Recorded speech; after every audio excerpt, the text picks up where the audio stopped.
कौमारी की खूबसूरती में एक खास तिल ऐसा था जो न केवल उसके चेहरे की चमक को बढ़ाता था बल्कि उसे कई प्रेमियों का आकर्षण भी बनाता था। इस तिल ने उसकी पहचान में एक अलग रंग भर दिया। दूसरी ओर जिन ह्योंग एक महत्वाकांक्षी युवक है जो जीवन में एक सफल अधिकारी बनना चाहता है, अपने परिवार की आर्थिक चुनौतियों से जूझता है। उसकी कितना उसे और मजबूत बनाती है जिससे वो अपने सपनों की ओर बढ़ता है। इस कहानी में लाओ किम का भी एक महत्वपूर्ण स्थान है। वह अपने बेटे के भविष्य को बेहतर बनाने के लिए हर संभव प्रयास करता है, अपने संघर्षों में कभी हार नहीं मानता। उसकी मेहनत की गूंज कहानी में गहराई लाती है। कहानी में मुख्य पात्र को एक बड़े धोखे का सामना करना पड़ता है जब वो 2 साल तक बिना किसी मुआवजे के काम करता है। यह स्थिति उसके लिए असहनीय हो जाती है और उसे अपनी ताकत जुटानी पड़ती है।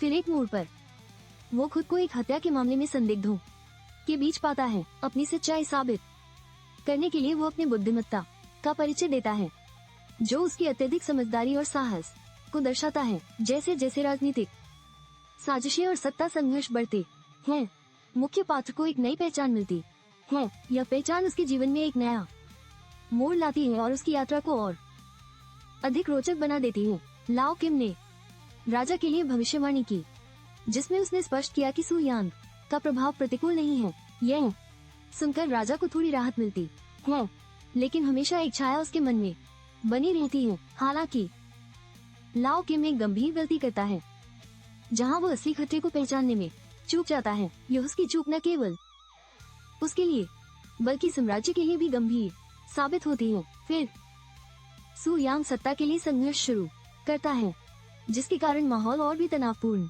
हो जाता है। वह अपने विरोधियों को डराने के लिए हिंसक और चालाक योजनाओं का सहारा लेता है। इस बीच एक व्यक्ति का यथास्थिति को बदलने के लिए धोखाधड़ी का सहारा लेना दर्शाता है कि सत्ता की भूख किसी भी सीमा तक जा सकती है। यह कहानी में विभिन्न रणनीतियों की गहराई को उजागर करता है। पारिवारिक संबंधों का राजनीतिक संघर्ष पर प्रभाव, खासकर एक पिता और पुत्र के बीच की जटिलताओं को दिखाते हुए, ये रिश्तों की कमजोरियों को उजागर करता है। अंत में सत्ता के लिए संघर्ष में व्यक्तियों की नैतिकता का हनन और उसकी परिणाम स्वरूप कई लोग प्रभावित होते हैं। यह कहानी के अंत में एक गहरी सोच और विचार के लिए प्रेरणा छोड़ता है।